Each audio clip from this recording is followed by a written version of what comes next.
donner tout de même les petits détails, en tout cas concernant la fête de la 64e anniversaire de notre cher pays qui est la Guinée. Voilà, on le remercie, bienvenue à vous avec une très belle installation que nous avons constatée de sa part dans cette cabine de reportage. D'un moment à l'autre, nous allons faire un petit voyage sur ses lèvres pour en tout cas recueillir ses sentiments vis-à-vis de ce grand match de gala que nous avons organisé pour le plus grand plaisir de la population guinéenne résidant ici en Égypte.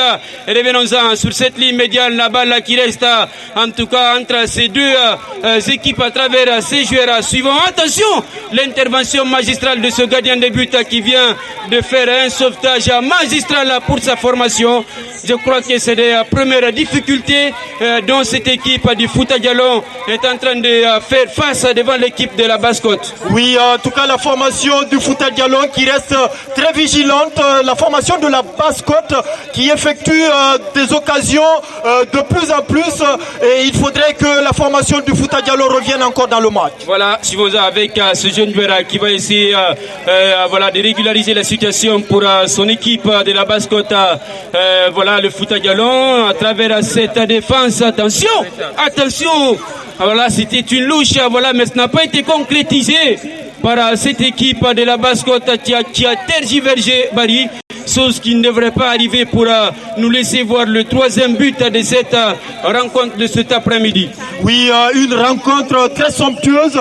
Le gardien de but de la formation du Fouta Djallon qui est resté en tout cas très vigilant lors de cette action. Et voilà, il a sauvé son équipe pour que cette formation de la Basse-Côte n'arrive tout de même pas à élargir le score sur 3 buts. Sur 3 buts à 0 contre l'équipe du Fouta Djallon qui n'arrive pas voilà, en tout cas animer son schéma tactique comme ça se doit pour essayer de rejoindre son adversaire au niveau voilà, du tableau de marquage. Attention, le capitaine de l'équipe de la Basse-Côte qui va renvoyer cette balle de la partie du terrain de l'équipe du Fouta Djallon. Le gardien de but de cette équipe du Fouta qui va rapidement jouer pour sa défense, qui va essayer de donner tout ce qu'il y a à son possible pour ressortir cette balle. L'attaquant qui est bien servi en plein axe. Attention, et il tente de s'infiltrer dans la surface de réparation de la Basse-Côte, chose qui n'a pas été du tout du beurre à couper pour ce jeune joueur à Bari.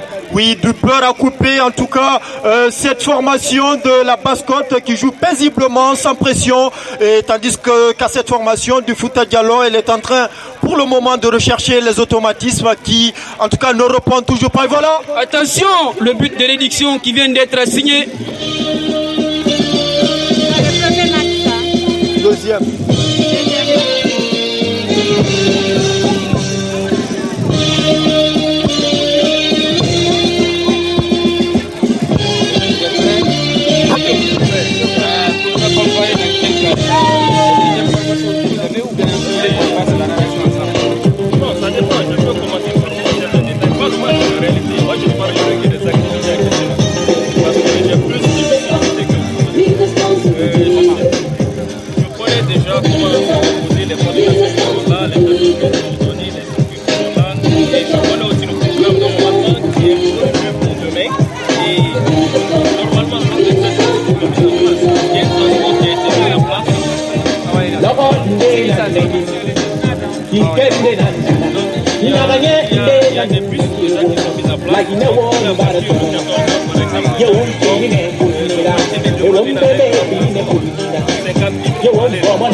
Freestyle, freestyle lagi double seven.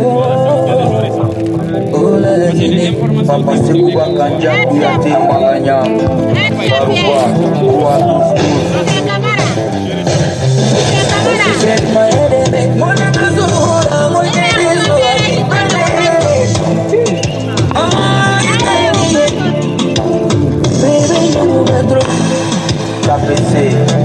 Légion de la Guinée, Safila bébé, officiellement ennemi, le qualité la bébé, bébé bonbon. Négé choisi pour les faits. Bébé Kabana Bisson, ma bébé nous trop. C'est notre diamant. Il voulait la main. Bakari Jabi Tijani Narambe Sankyo Odi Premier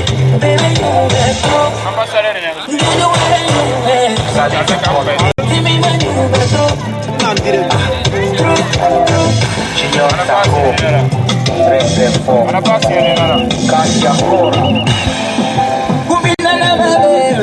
Deuxième partie de cette rencontre qui va commencer tout à l'heure sur ce terrain. Une première partie qui a été marquée par les offensives fulgurantes de cette équipe de la Basse-Côte qui a réussi à marquer 3 buts contre 1 face à son adversaire du Fouta Djallon. Essayons de voir cette seconde partie ce que ça va donner pour ces deux équipes. Notamment on s'inquiète beaucoup pour l'équipe du Fouta Djallon, Barry. Oui, en tout cas, pour le moment, les deux formations sont en train de livrer un match exceptionnel, mais la formation quand même de la Basse-Côte, elle est dominatrice. Il faut rappeler qu'après, en tout cas, toutes ces rencontres, il y aura également un autre match qui va opposer les femmes travailleuses sur ce même stade. Voilà, sur terrain de proximité. Barry, il faut toujours rappeler que c'est à l'occasion de la célébration de notre 64e liberté que nous sommes là cet après-midi pour encore prouver que nous sommes contents que ce moment nous trouve vivants et que on est content que ce moment nous trouve en pleine forme pour prouver que vraiment on est fiers d'être libre, comme le disait notre premier président de Guinée, Feu Ahmed Sékou Touré, voilà, qui disait que voilà, qui avait dit que voilà, nous préférons la liberté nous préférons la liberté de la pauvreté à l'opulence, voilà, dans l'esclavage même. Avant de venir sur cette citation du président, de l'ex-président de la République de Guinée, nous allons quand même essayer de rappeler le contexte dans lequel il a tenu, voilà, il faut rappeler le contexte dans lequel il a tenu ses propos devant, voilà, le représentant de la France, à l'occurrence c'était le général de Gaulle, qui avait prévu une tournée en Afrique francophone pour essayer de convaincre tous les responsables voilà, des pays africains ou des colonies africaines, voilà, à la base qui était dominée par la France. Le général de Gaulle voulait en tout cas essayer de rallier en tout cas ces colonies à la cause de la France ici en Afrique, non seulement sur le plan économique, mais aussi sur le plan politique, avec la teneur du plan économique qui devrait beaucoup peser dans la balance. Donc en tout cas le tour du côté de la Guinée, je vais dire l'arrêt du général de Gaulle du côté de la Guinée n'était pas du tout prévu dans sa tournée africaine. Il a fallu des négociations avec voilà, le ministre des Affaires étrangères de la Guinée à l'époque, qui avait été en prise de bec avec le diplomate plénipotentiaire de la France en Guinée, qui a su convaincre à travers une très belle amitié qui était entre lui et notre ministre d'Affaires, qui a pu convaincre le général de Gaulle de faire un stop en République de Guinée pour recueillir aussi les points de vue de la population guinéenne avec un référendum qui avait été organisé et qui avait dont le résultat avait été connu à partir du 28 septembre 1958 où le peuple de Guinée a massivement répondu à un non vis-à-vis de la communauté française en relation avec l'Afrique de l'Ouest à travers toutes les communautés, toutes ces colonies de la France qui étaient là, Barry. Oui, exactement. Merci en tout cas, Monsieur Camara, d'avoir fait quelques ramassés sur, en tout cas, l'histoire de la Guinée depuis, en tout cas, l'avènement de l'indépendance jusqu'à aujourd'hui. Grand merci à toi.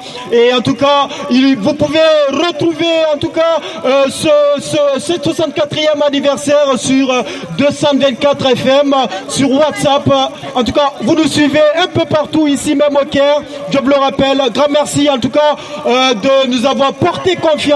Merci pour ce grand déplacement. Voilà, on rappelle que le général de Gaulle, il avait été accueilli à l'aéroport international de Conakry à travers les chansons de Sili Sota, Silito de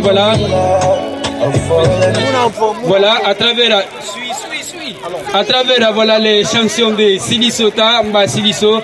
Vous savez que le Sili est le symbole, en tout cas, qui représente la sagesse dans la force pour le parti, le PDG RDA, de notre ex-président, de notre premier président, feu Ahmed Sékou Touré, qui avait reçu le général de Gaulle à l'aéroport à travers les militants, mais aussi toute la population guinéenne qui avait eu le temps de faire cette mobilisation grandiose pour accueillir ce président français qui venait avec son orgueil, qui venait avec son air en tout cas d'impérialiste pour encore venir s'imposer aux Guinéens avec toutes ces valeurs occidentales qu'il venait défendre en Guinée. Il a été très bien accueilli et une fois dans les locaux où les différents discours ont été tenus, le discours de ce président avait été très bien prononcé et c'était tombé dans les bonnes oreilles de la population guinéenne qui était très bien présente dans cette salle où la cérémonie avait eu lieu. C'était un jeudi à 10h du matin, Barry, quand Sékou Touré, le fait président, Ahmed Sékou Touré avait pris la parole devant le général de Gaulle pour encore affirmer que la manière que la France est fière d'elle, que c'est de la même manière que la Guinée est aussi fière d'elle. D'ailleurs, il n'a pas manqué de dire que nous préférons la liberté dans la pauvreté à l'opulence dans l'esclavage, comme pour dire que rien n'est plus que la liberté, rien n'est plus que l'indépendance. C'est pourquoi à chaque fois, nous avons cette date historique, le 2 octobre 1958, qui se répète chaque année. Nous avons en tout cas tout notre plaisir, tout notre temps de se rassembler, de fêter cette très belle en tout cas déclaration de l'indépendance de la Guinée qui nous avait coûté de la quinine mais qui nous avait quand même donné de la liberté. Nous allons revenir à l'endroit de notre confrère qui est là et qui va s'étaler sur cette date historique avant de nous intéresser aux différents programmes qui sont prévus pour la célébration de l'indépendance de la République de Guinée du côté de l'ambassade de notre pays ici au Caire. Bonsoir à vous. Bonsoir la régie. Bienvenue parmi nous cet après-midi. La presse plutôt. Et nous tenons à remercier sincèrement tous ceux qui ont effectué le déplacement. Au nom du Conseil et au nom du président du Conseil, M. Abdallah Sow, au nom de toute la commission d'organisation, normal, les coordinateurs Fodé Conté, Gibril Touré, et Ziboli et autres, tous les membres, nous vous disons un grand merci. Un grand merci également à M. Baldé qui accompagne toujours nos conseils pour la visibilité des différents événements. Alors, comme vous l'avez si bien mentionné, nous sommes là dans le contexte de la fête du 2 octobre. De la fête du 2 octobre 1958 qui se répète chaque année. Chaque 2 octobre, nous célébrons cette date pour prouver à la France que nous sommes fiers, que nous sommes contents d'avoir arraché notre liberté. C'est bien fait, faut te reposer. Tu voulais écrire ça, j'étais sous l'émotion, c'est pourquoi j'ai oublié. J'ai noté. Arrivé à la rédaction, je vais dire ça.